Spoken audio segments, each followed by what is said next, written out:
les chefs de ce monde. Est-ce que tu peux l'acclamer plus que tu acclames les gens bien-aimés? Est-ce qu'il peut lui dire qu'il est digne de gloire? Tu peux lui dire comme on vient de chanter au Leki Bango. Oui, notre Dieu a Leki Bango. Notre Dieu est au-dessus de tout. C'est lui qui a les derniers mots. Tout le monde peut parler. Les gens peuvent discourir, mais quand notre Dieu s'élève pour parler, les vents bien-aimés cessent. Quand notre Dieu s'élève pour parler, les malades sont guéris. Et je suis convaincu ce soir, bien-aimés dans le Seigneur, que pendant que notre Seigneur sera en train de parler, eh bien quelque chose se passera dans ta vie. C'est pourquoi je t'invite, bien-aimé dans le Seigneur, commence déjà à partager, commence déjà à inviter. Je sais que le Seigneur te fera du bien ce soir. Nous allons prier. Père éternel, notre Dieu, nous te bénissons pour ce moment que tu nous as accordé pour que nous puissions écouter ta parole, Seigneur. Ta parole est esprit et vie. Ta parole nous montre les chemins. Ta parole, Seigneur, est une lampe sur notre pied et une lumière sur notre chemin. Nous voulons maintenant t'écouter, Seigneur. Bénis ce moment dans le nom puissant de Jésus. Amen. Amen. Que Dieu te bénisse, toi qui es en train de nous suivre, que ce soit ici à Kinshasa, en République démocratique du Congo, que ce soit en Europe, en Amérique, en Asie, partout où tu es. J'aimerais te dire que ce soir, le Seigneur te fera du bien. Si tu es d'accord avec moi, dis bien Amen. Bien-aimés, nous bénissons le Seigneur qui a permis que nous puissions nous rencontrer un mercredi de plus. Je sais que ce n'est pas le mercredi passé, c'est un mercredi nouveau où le Seigneur va accomplir aussi des choses nouvelles dans la vie de toi qui es en train de nous suivre. Nous rendons aussi hommage. Nous remercions notre papa, le pasteur Raf Kasea, qui nous a alignés, qui nous a cédé son micro, parce que nous n'avons pas la honte de le dire, qu'à chaque fois que nous nous tenons en ces lieux, nous parlons sous son onction, sous son mandat, et c'est lui qui a voulu que nous puissions parler au peuple de Dieu. Nous en sommes reconnaissants et nous prions que Dieu puisse lui bénir. Nous sommes dans Exode, Exode chapitre 20, les 6 premiers versets. Exode chapitre 20, les 6 premiers versets. Alors Dieu prononça toutes ces paroles en disant: Je suis l'Éternel ton Dieu qui te fait sortir du pays d'Égypte, de la maison de servitude. Tu n'auras pas d'autre Dieu devant ma face. Tu ne feras point d'image taillée.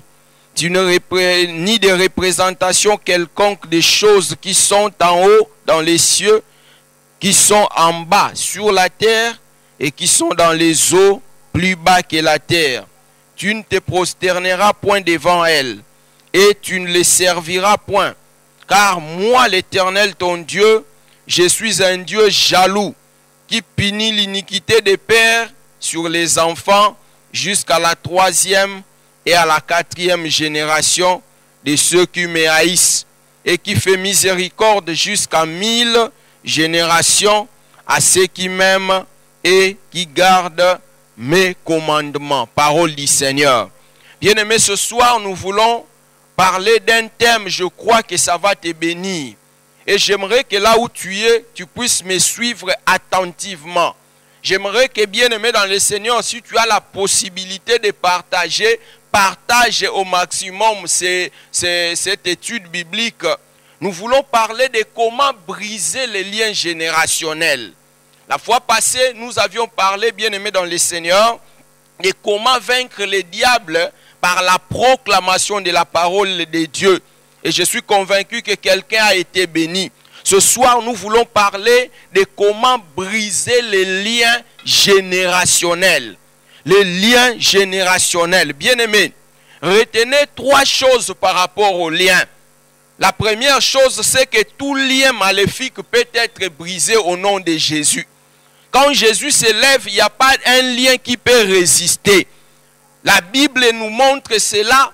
Et même dans le peu d'expérience, la petite expérience que nous avons depuis que nous servons le Seigneur, nous avions vu, bien aimé, des gens qui qui étaient sous des liens maléfiques être délivrés au nom de Jésus. Ça, ne l'oublie pas. Retiens que tout lien maléfique peut être brisé. Quel que soit celui qui l'a fait, quel que soit le temps que cela a pris, bien-aimé, au nom de Jésus, c'est possible. La deuxième chose que tu dois retenir, bien-aimé, dans le Seigneur, c'est que tout lien commence toujours par un péché. Tout lien commence par un péché. Les liens bien-aimés dans le Seigneur, avant qu'ils deviennent un lien du célibat, de maladie, un lien de la pauvreté, ils commencent toujours par les liens du péché. Dès qu'ils s'installent comme un lien du péché, c'est en ce moment-là qu'ils commencent à faire appel à d'autres liens qui peuvent venir. Derrière chaque lien, il y a un démon. Il y a un esprit mauvais qui cherche à rendre une vie difficile, à mener une vie difficile à l'homme créé à l'image de Dieu.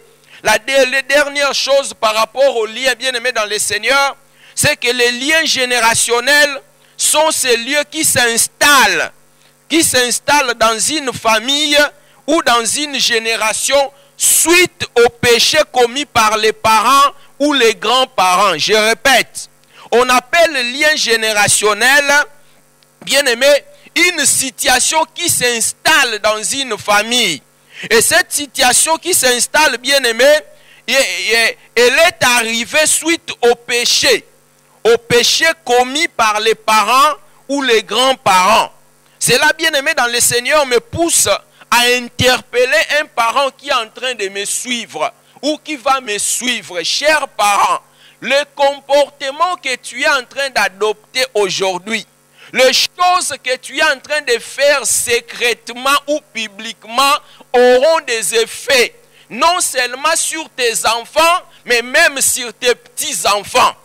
Tout ce que tu fais, bien-aimé dans le Seigneur, même si personne ne te voit, même si personne ne le connaît, tu vas, bien-aimé dans le Seigneur, cela va se réaliser. Cela va se répéter dans la vie de tes enfants. J'aimerais te poser la question ce soir, chers parents. Serez-vous, bien-aimés dans le Seigneur, contents de voir vos enfants faire ce que vous êtes en train de faire dans le secret? Serais-tu, bien-aimé dans le Seigneur, content de voir les petits-enfants faire ce que toi tu es en train de faire, bien-aimé, aujourd'hui?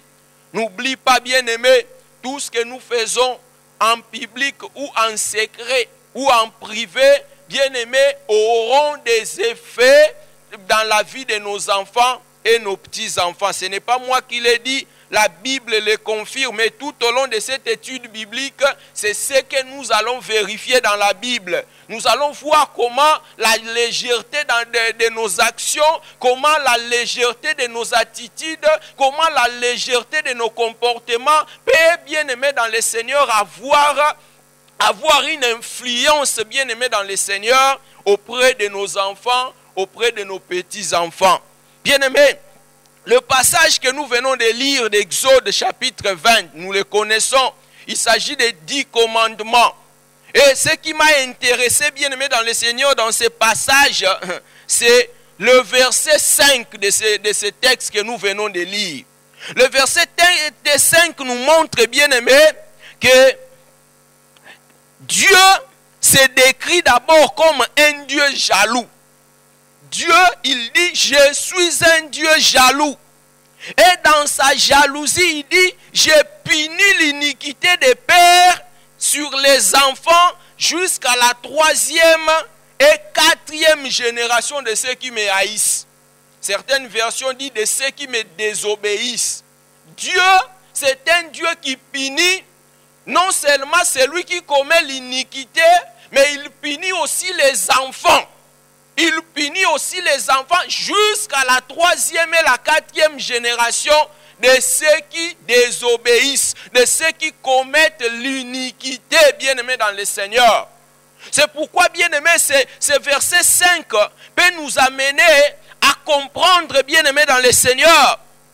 Ce verset 5 peut nous amener à comprendre deux choses, bien-aimés dans le Seigneur. La première chose que nous pouvons comprendre, c'est que nous ne sommes pas toujours la cause réelle des faiblesses et des fautes morales qui nous asservissent. Certains problèmes que nous rencontrons, bien-aimés, ce n'est pas nous qui sommes à la base de cela. Oui, certains problèmes, c'est toi-même, parce que tu les as cherchés, parce que tu n'as pas bien marché. Mais il y a d'autres problèmes, bien-aimés, tu n'es pas la cause de ces problèmes-là. Et ces problèmes, bien-aimés, qui nous arrivent, certaines réalités négatives qui nous arrivent peuvent trouver sa source dans ce que nos parents et nos grands-parents ont commis comme péché. Bien-aimé, moi quand j'ai lu ce chapitre, verset 5 d'Exode, chapitre 20, j'ai eu peur. J'ai compris, bien-aimé, dans le Seigneur, que tout ce que je suis en train de faire aujourd'hui, de bien comme de mauvais, bien-aimés, mes enfants vont subir cela. Tout ce que nous sommes en train de faire. C'est pourquoi j'ai dit ici, nous devons comprendre que, en dehors de ce que nous faisons, nous héritons aussi, bien-aimés dans le Seigneur, de ce que nos parents et nos grands-parents ont dû faire, des contrats qu'ils ont signés, des péchés qu'ils ont commis. Cela peut avoir, bien-aimé, de l'influence, peut, bien-aimé dans le Seigneur, te mener même une vie dure, des choses que tu n'as pas cherchées, mais qui viennent te chercher, qui viennent te détruire, à cause, bien-aimé dans le Seigneur, de ton appartenance dans la lignée familiale dans laquelle tu te trouves. La deuxième chose, bien-aimé dans le Seigneur, que j'aimerais que nous puissions comprendre, c'est que, comme je viens de le dire, ce que nous commettons en secret ou en public, des biens ou des mauvais, aura des répercussions sur tes enfants et tes petits-enfants. C'est pourquoi l'apôtre Paul va exhorter à Timothée, dans 1 Timothée chapitre 4, verset 16, il dit, veille sur toi-même, la partie A. 1 Timothée 4, 16a. Veille sur toi-même, bien-aimé. Nous devons veiller. Parce qu'il y a des gens, bien-aimés, dès qu'ils meurent, derrière lui, il n'a pas laissé des enfants vivants. Ce sont des enfants qui ont été déjà sacrifiés. C'est une famille qui a été déjà sacrifiée. Il y a des familles qui pleurent aujourd'hui. Il y a des familles qui souffrent aujourd'hui. Tout simplement parce que quelqu'un est passé dans leur famille. Il a laissé derrière lui des dégâts terribles, bien-aimés dans le Seigneur. Nous devons veiller sur nous-mêmes. Veille sur tes comportements. Veille sur tes amitiés. Veille sur ta vie, bien-aimé dans le Seigneur. Il n'est pas bon de mourir et de laisser derrière soi, bien-aimé, des dégâts. C'est pourquoi j'aimerais que nous puissions voir ce soir comment les liens générationnels ont fonctionné dans la lignée d'Abraham et comment les liens générationnels ont fonctionné dans la lignée de David. Et à la fin, nous allons voir comment briser ces liens générationnels. Donc, par lien générationnel, j'espère que vous m'avez compris. Quand je parle des liens générationnels, je voudrais parler des habitudes, des comportements, des problèmes qui sont en train d'asservir les gens, mais dont ces personnes ne sont pas la source primaire. Ce sont leurs parents, leurs grands-parents qui ont laissé ces problèmes-là, qui ont fait entrer des esprits méchants dans leur famille et ces esprits se sont installés comme étant les propriétaires. Ils tuent ce qu'ils veulent. Ils détruisent ce qu'ils veulent, ils freinent ce qu'ils veulent parce que quelqu'un a ouvert cette porte-là. Comment les liens générationnels ont fonctionné dans la vie d'Abraham? Nous sommes dans Genèse chapitre 12, versets 10 à 13. Genèse 12, 10 à 13. La Bible dit, il y eut une famine dans le pays. Et Abraham descendit en Égypte pour y séjourner, car la famine était grande dans le pays. Comme il était prêt d'entrer en Égypte, il dit à Saraï, sa femme, voici, je sais que tu es une femme belle de figure. Quand les Égyptiens te verront, ils diront, c'est sa femme et ils me tueront et te laisseront la vie. Dis, je te prie que tu es ma sœur, afin que je sois bien traité à cause de toi et que mon âme vive grâce à toi. Alléluia. Abraham demande à sa femme de mentir. Donc Abraham introduit un péché de mensonge dans sa vie. Introduit un péché de mensonge dans sa famille. Donc il s'est entendu avec sa femme pour mentir. Et dans Genèse chapitre 20 verset 2, le même Abraham, il dira à sa femme, Abraham disait à Sarah sa femme, c'est ma soeur devant Abimelech. C'est ma soeur devant Abimelech, roi de Guérar. C'est ma soeur. Alors que c'était sa femme, son épouse. Bien aimé, ça semble quelque chose de négligeable. Quand vous voyez, bon, ils étaient devant une situation difficile, il a fallu trouver une solution et le mensonge n'était pas vraiment un problème pour qu'ils s'en sortent de la situation. Mais regardez ce que ce mensonge a créé dans la suite de la lignée d'Abraham. La Bible dit, bien aimé dans le Seigneur, que cette habitude-là de recourir au mensonge dans les situations difficiles ne s'arrête pas à Abraham. Comme son père, Isaac demanda aussi à sa femme Rebecca de mentir disant qu'elle était sa sœur. Quand il le faisait, il ne savait pas que ce qu'il faisait là, c'est quelque chose qui s'est déjà passé dans leur famille. Il ne se rendait pas compte, bien aimé dans le Seigneur. Isaac va demander à sa femme Rebecca de mentir. C'est dans Genèse chapitre 26. Et les mensonges ne s'arrêtent pas là. Les mensonges continuent dans la vie des petits-fils d'Abraham. Jacob ment en son père et vola la bénédiction de son frère Esaïe. Genèse chapitre 27. Ça ne s'arrête pas là. Les fils de Jacob, à leur tour, vendront leur frère Joseph comme esclave en Égypte et mentiront leur père qu'une bête féroce l'avait déchiré. Et vous allez remarquer, bien aimé, alors que les 10 commandements n'étaient pas encore là. Nous sommes dans la dispensation de la promesse ici. Mais dans la dispensation de la promesse, Dieu, les mensonges traversent 4 générations. Comme Dieu le dira. Le père a menti, le fils a menti, le petit-fils a menti, les enfants ont menti. Donc il a introduit. Et vous allez remarquer, bien aimé dans le Seigneur, que ces mensonges a amené un lien dans leur famille.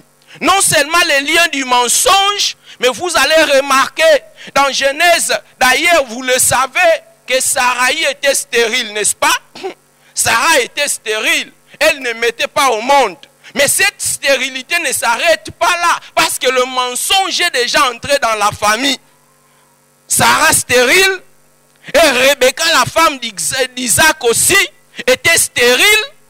Genèse chapitre 25, verset 21. La Bible nous dit que Isaac implora l'Éternel pour sa femme, car elle était stérile. Genèse 25, 21. Car elle était stérile. La belle-mère était stérile. Et la belle-fille stérile. Ça ne s'arrête pas là, bien aimé dans le Seigneur. Quand vous regardez dans la Bible, vous verrez que dans Genèse chapitre 29, verset 31, la Bible dit, l'Éternel vit que Léa n'était pas aimée, il l'a rendue féconde tandis que Rachel était stérile. Donc, la femme d'Abraham, stérile, la femme d'Isaac, stérile, la femme que Jacob a aimée, Rachel, stérile. Vous comprenez, bien aimé dans le Seigneur, que quand les péchés s'installent, il ouvre à une porte de lien. Et là, le lien de stérilité a traversé des générations dans l'histoire d'Abraham. Cela peut aussi vous arriver. Cela peut aussi être le cas dans votre vie, bien aimé dans le Seigneur. À cause de quelque chose qui s'est passé dans la vie de vos parents, dans la vie de vos grands-parents, ils ont fait entrer quelque chose, un lien dans la famille qui est en train de vous asservir. C'est pourquoi, bien-aimés, vous n'avez jamais la joie. C'est pourquoi tout ce que vous faites, vous ne réussissez jamais. C'est pourquoi, bien-aimé, à chaque fois que vous vous battez pour aller de l'avant, bien-aimé, rien ne marche. C'est pourquoi les problèmes de mariage, les problèmes de stérilité, les problèmes d'avortement, les problèmes de maladie, bien-aimé, c'est entré quelque part. Et vous êtes en train de les subir. J'aimerais, bien-aimé, dans le Seigneur, interpeller quelqu'un ce soir. Ne blague pas de comment tu es en train de te comporter aujourd'hui. Abraham est déjà parti depuis longtemps, mais Isaac a subi cela. Sarai est déjà parti il y a longtemps, mais Rebecca a subi cela, bien-aimé dans le Seigneur, parce que ça s'est installé dans leur famille. Voyons maintenant, bien-aimé dans le Seigneur, dans la famille de David. Dans la famille de David, le péché générationnel dans la famille de David prend une tournure très dangereuse. Très, très dangereuse. David, ses enfants, ses petits-enfants ont été frappés par l'immoralité sexuelle et le meurtre. Cela a commencé, bien-aimé dans le Seigneur, dans cette histoire de 2 Samuel chapitre 12. 2 Samuel chapitre 12, moi je prends à partir du verset 9. Écoutez ce que la Bible dit. C'est le prophète Nathan qui parle à David. Il lui dit, pourquoi donc as-tu méprisé la parole de l'Éternel en faisant ce qui est mal à ses yeux? Tu as frappé de l'épée Uri, le Hétien. Tu as pris sa femme pour en faire ta femme. Et lui, tu l'as tué par l'épée des fils d'Ammon. Maintenant, l'épée ne s'éloignera jamais de ta maison.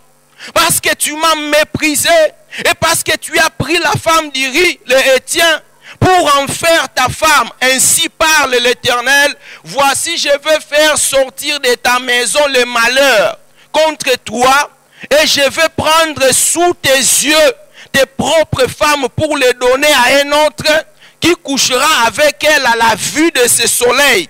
Car tu as agi en secret et moi je ferai cela en présence de tout Israël et à la face du soleil. Bien-aimé dans le Seigneur, ce texte, bien-aimé, c'est un texte dans lequel le Seigneur est en train de dire à David, vous connaissez l'histoire, David qui a vu Bathsheba, la femme d'Uri qui était en train de se laver et il en a profité, bien-aimé, pour aller sexuellement avec cette femme. Bien-aimé, c'était apparemment un acte normal parce qu'il était roi. Il avait droit à toutes les femmes. Mais l'acte, bien-aimé, au-delà de cela, David va provoquer le meurtre, bien-aimé, d'Uri. Dieu s'est enflammé. Dieu a dit à David, ce que tu as fait dans ta maison, c'est un palais royal, mais on vivra comme en enfer. Bien-aimé, il y a des gens aujourd'hui, bien-aimé, vous vivez comme si vous étiez déjà en enfer. La famille, ça ne va pas. Vous ne vous entendez pas. Rien ne marche, bien-aimé, dans le Seigneur. Tout ce que vous faites ne vous réussit jamais.